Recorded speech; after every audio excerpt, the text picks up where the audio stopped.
And we're back. Thanks for joining. It's your boy Sierra Hinton back again with our homie Curtis. Hey. We was just talking about the vaccine mandate. Excuse me about that. We was just talking about the vaccine mandate. You know, making it clear and abundantly clear that we are not anti-vaccine. Mm-hmm. Not here on the show. We're just very anti-mandatory. But again, that's a topic that we can go on for days about with all the information that's out there, plus the misinformation. And because of time, we just want to get straight into our next topic. So we wanted to talk about peer pressure. So first things first, what does peer pressure mean to you? When you hear the word peer pressure, what does that mean to you? Of course, somewhat. Peer pressure goes far back to when I was a teenager. Just someone who's your age pressuring you to do something that you're probably not wanting to do, of course. Like weed, drugs, whatever, you could name it. It could be anything. Driving, working, whatever. Basically, that's basically, yeah, that's it. Okay. And how do you feel about the term peer pressure? Like, what do you feel about it? What do I feel about it? Yeah, when you think about peer pressure, how does it make you feel?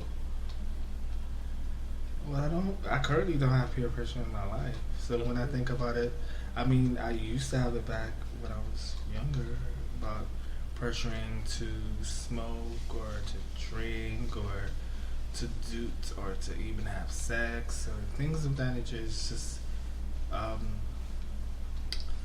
I feel like that's something that comes with life.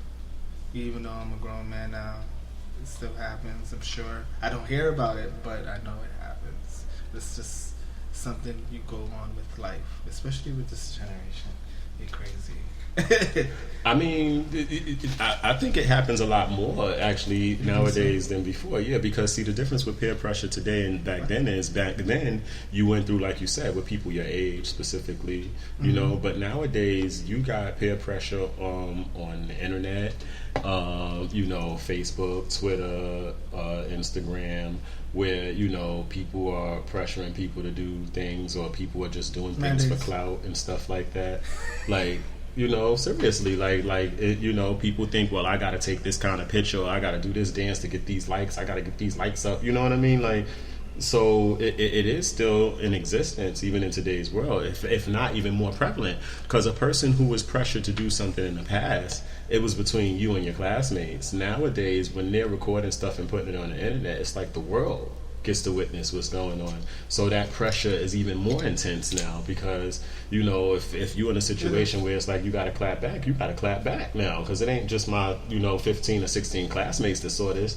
I got this video done got 100,000 views. You understand? Like I got 100,000 people that I gotta respond to. What do you think? Well, how do you feel about that? I mean, I'm not saying it's not happening as often as when I was a kid, but I was just saying, I don't know, like, I feel maybe it still happens just like when I was in school, just being pressured to do certain things because you want to be cool, or your friends are pressuring you to do it because of certain things, because they want to be popular or whatever the case may be. Or it's also when being famous or a celebrity, I feel like especially that, being pressured to do certain things. TikTok and all this other shit that they got going on, you got to be pressured to be known or to be irrelevant. You got to post videos, all this other stuff, if you want to live that type of lifestyle. Or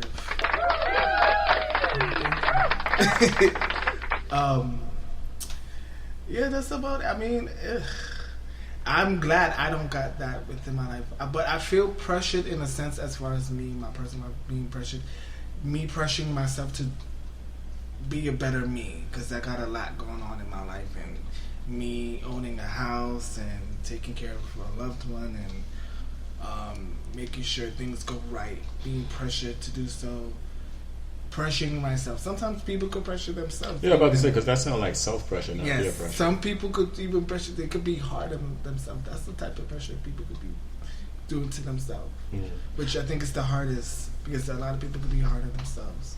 Like being self-conscious and stuff. That's perfectly understandable. I understand that completely.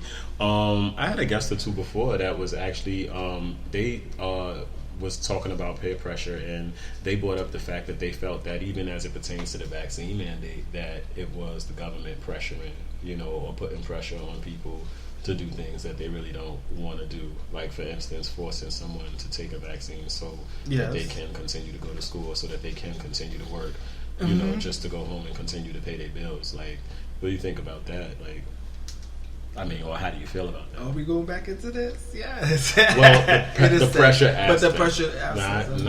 Not how you feel about it. It could be over. I feel like... Because the government does a lot of pressuring, but this is just a prime example of... It could be... I feel like, especially for the... What's the word? The people that go... The ones who are not legal? No. The people that's in the medical... Oh, the first responders? The first responders. It could be a lot for them, especially even though they're risking their lives, period, before COVID happened.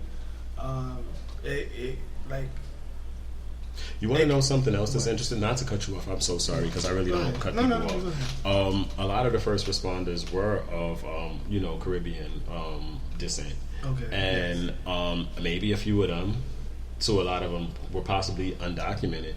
And this was another issue that is going on, like with them trying to, claim that, it's the illegals or the undocumented who are bringing the virus, and trying to because it's like I thought it was just so amazing how during the pandemic, when everything was shut down, it was like, oh my gosh, these guys are heroes. They're on the front line. They're the first responders. If it wasn't for them, we wouldn't be, give them all praise, patting them on the back. You know what I mean? And now today, it's like, oh, they don't want to take the vaccine. Like, they're criminals, and they're now it's like you making them out to be these villains. What? Like, how did that turn so fast like that? Like, they're not the same people who was just, on the front line. Like, oh my. Even besides the first responders, just in general, it's like it's a lot going on in the world, because it's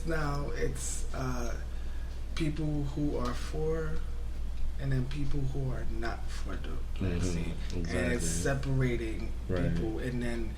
I'm trying to remember certain things that I read or seen online about. I know there was a lot of fights, arguments, and go back and forth, and it was violent because you're not vaccinated. So I just had a situation where someone's like, I'm vaccinated and this and that, and okay, well, you're acting like I can't get the vaccine, or I can't get the virus. I'm not for that, you'll have to turn off airplane mode. I'm not allowed to to go there and get a shot. So it's like, I feel like once someone gets the shot, they're like, hey, I could do this, I could do that, and da-da-da-da-da. But I feel, it's a lot. Most people when they get the vaccine, some people get it because they feel like it's going to protect them. Some people feel like you're going to get the vaccine, like you was talking about the whole thing about if you get the vaccine, you're going to get money for it. So most people like, okay, well, I get to do this, I get to go to the club, I get to go this to this, and it's like, okay, well, like they say on TV a lot, if you're paying attention on TV, oh, this is your key to the city, etc., blah, blah, blah. So they're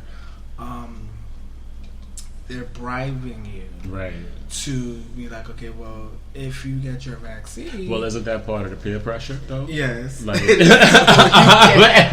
you get your shot, you get to do this. Like, you get to do this. got you some movie tickets here, couple of concerts and basketball games, like, you know, things that people, they couldn't wait to get back to do, you know what I mean? So, like, you're holding our lives hostage, you know, like, you can't hold my life hostage because I don't want to take a shot, you know? And it's not even saying that I don't want to take a shot, I just don't want to take it now. Now, when y'all finish with your little 10-year study and we see 10 years down the line that it's safe and effective, then you goddamn right I'll take it. But you don't have enough data to say that yet. It's impossible. There's no way you can.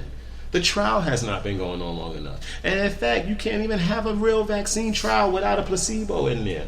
And that's another thing. So that means that you would have to tell me that some of these people who taking this vaccine is not even getting a real vaccine. They're getting a placebo shot. Sugar water pumped right into their goddamn arm, or some saline solution, you know, pumped right in their arm. And then they walk out thinking, yeah, I got vaccinated and I can do this. And then, you, like you said, turn around and they catch COVID. Or what about people who have already been exposed to COVID and have overcome COVID? A vaccine is doing nothing more than putting an antibody into your body so that your body, your immune system will recognize the foreign agent when you're introduced to it, and it will already know how to fight it off because you already have the antibody. But if I was exposed to COVID already and I overcame it, then that means my body already has the antibody. So that would mean that I'm already capable of fighting it if it comes back. So what the do I need a vaccine for in that case? And this is what I'm saying. They're not giving people these types of facts.